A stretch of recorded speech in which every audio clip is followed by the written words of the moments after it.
Free bus free bus free bus ఫ్రీగా తిరుగుమని ఆడోళ్ళకు ఎక్కడ లేని తలకాయ నొప్పి తెచ్చిన పథకం. మరి ఇటు అటుగా ఇది షురూ చేసినప్పుడు బాగానే పంచాదులైనాయి.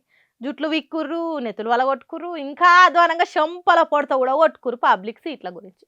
ఈ నడుమేమో కానీ అప్పట్లో చిన్నగా ఆలేవమ్మ కొట్లాటలు పంచాదులు బస్సులల్లా.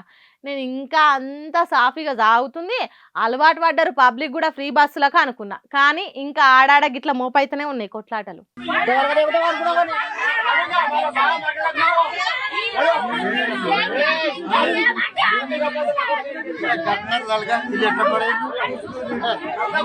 అరే ఎట్లా పూసుకోవాలి ఎట్లా పూసుకొని నీకేం చేసేది, ఎట్లా పూసుకుంటే నీకేం చేసేది,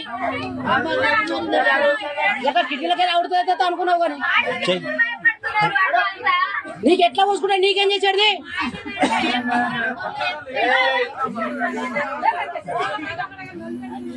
చూస్తందుకే ముసలోళ్ళు కానీ సీట్ల కోసం వయసు పోరగాన్లు కొట్లాడినట్టే కొట్ల వాడబట్టే అమ్మ. హాగో ఆ ఆడామి చెప్పు పట్టుకొని ఏడ్చుకుంటూ కొట్లాడబట్టే. ఆ పెద్ద మనిషే సీటు కోసమో ఏదో మాట జారినట్ట గంతే. ఇక కయ్యి మండలేసిన అంత కాకులోలే కొట్లాటకు. ఫ్రీ టికెట్ తీసుకొని మీరు కూర్చుంటారు, టికెట్ కొన్న మాకు సీట్ లేదా అని అడిగిన పాపానికి గింత పెద్ద పంచాది పెట్టుకుర్రు ఆయనతోని. పైసలు పెట్టి టికెట్ కొన్నా కూడా సీట్ ఇస్తలే అని కోపంతో ఏమన్నాడో కానీ గింత రచ్చకెక్కిర్రు. ఆర్మూరు నుంచి హైదరాబాద్ వస్తున్న బస్సులు అయింది ఈ పంచాది.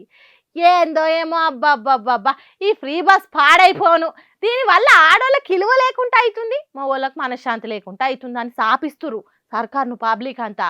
ఎన్ని రోజులు చావాలనో ఏం పాడో ఈ గోసలు పాడై. ఎవడు పెట్టుమన్నాడు, ఎందుకు పెట్టిరో కానీ లేని తలకాయ నొప్పి లెక్క అయింది ఈ ఫ్రీ బస్ రాను రాను.